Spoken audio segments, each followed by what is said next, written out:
Hi everybody, it's Dan and welcome back to my kitchen. Today we're going to be making a delicious chocolate cake inspired from my favorite super delicious candy, Ferrero Rochers.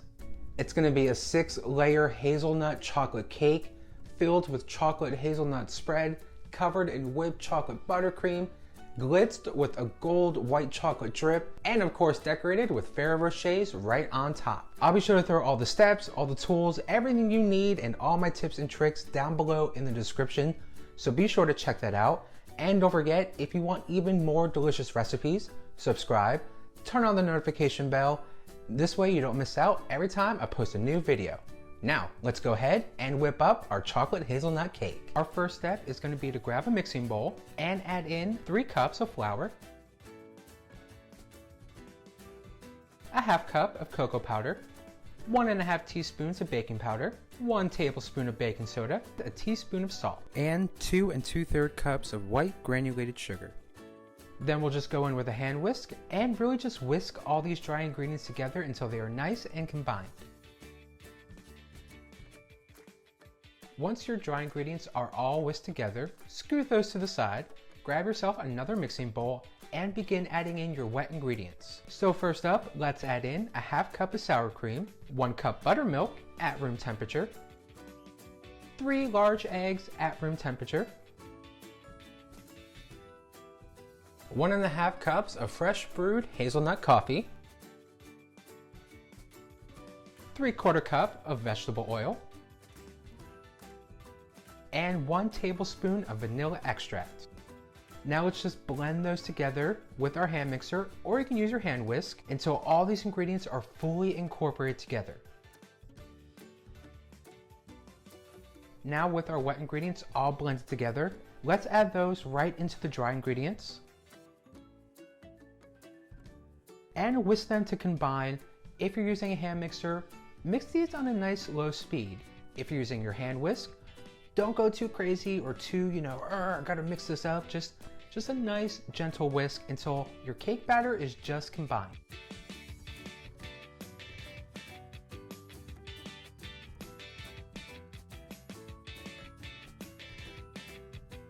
Then we'll just add the batter evenly into our prepared cake pans, pop them in the oven, and let them bake for a good 40 minutes or until your cake tester comes out clean. Once our cakes have baked and cooled, leveled and halved, we're going to begin to stack and fill with some delicious Nutella chocolate hazelnut spread. Now, I'm going to be using 6 layers, but if you want a smaller cake or a taller cake, definitely be sure to bake chocolate cakes accordingly so you have enough layers for your chocolate hazelnut cake. Once you have the amount of layers you want for your cake, we're going to take some Nutella and just go ahead and spread each layer with a nice thin blanket of Nutella. Now, of course, if you want more Nutella, definitely add more. If you want to spruce up your cake and chop up some Ferrero Rochers and put them in the middle, definitely go ahead and do so. That would be so delicious and elevate this cake to that next level.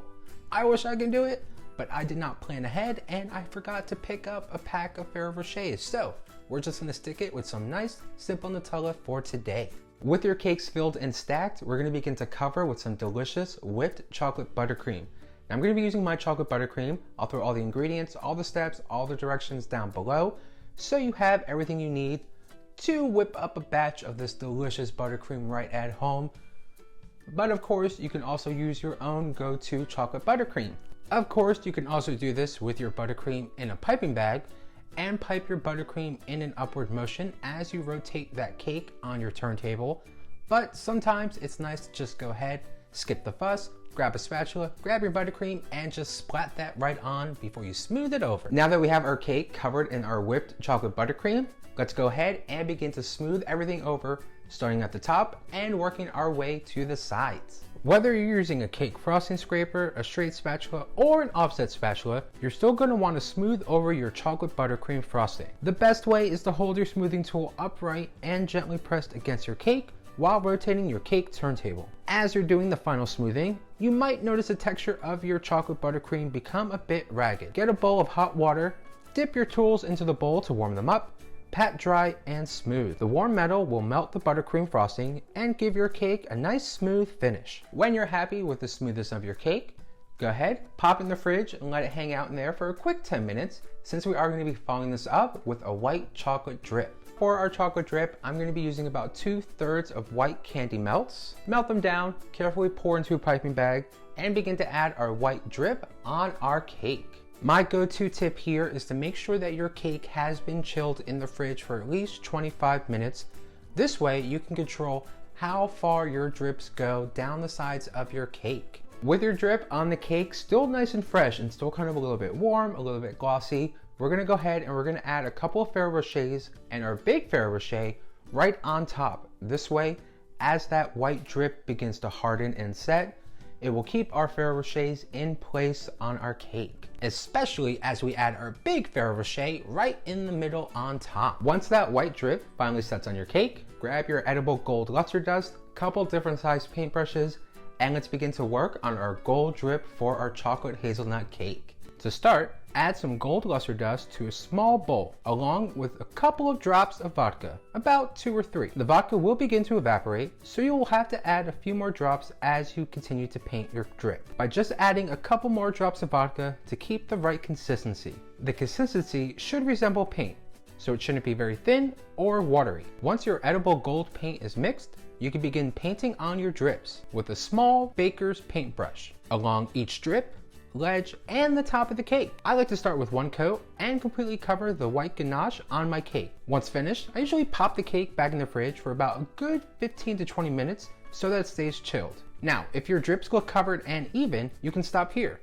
I usually add a second coat to my ganache for a completely finished look. But before you start painting a second coat, just be sure that the first coat is dry. And lastly, to wrap this chocolate hazelnut cake up, we're gonna fill in those gaps between our Ferrero Rochers with either more Ferrero Rochers or a couple dollops of chocolate buttercream, whichever you like. I have some extra Ferrero Rochers, so I'm just gonna take those and we're gonna fill in the spaces between all of our Ferrero Rochers. This way our cake has a nice candy border. And with those last final details for our chocolate hazelnut cake, that's it, we're done. Pat on the back, you've made your own chocolate hazelnut cake. All right, everybody, well, that's gonna do it here for today. Thanks for hanging out. Had so much fun showing you how to make your own chocolate hazelnut cake along with a simple gold drip that can be used for any cakes you plan on whipping up in your kitchen. But yeah, don't forget, if you make your own chocolate hazelnut cake, definitely give a tag on Instagram. You know, let me see what you're baking up in your kitchen. Alrighty, well, I'm gonna go. I'm gonna enjoy this weather because it is finally super gorgeous here. Maybe enjoy a slice of this cake. But yeah, as always, I will see you in the next video very, very soon. Until then, bye-bye.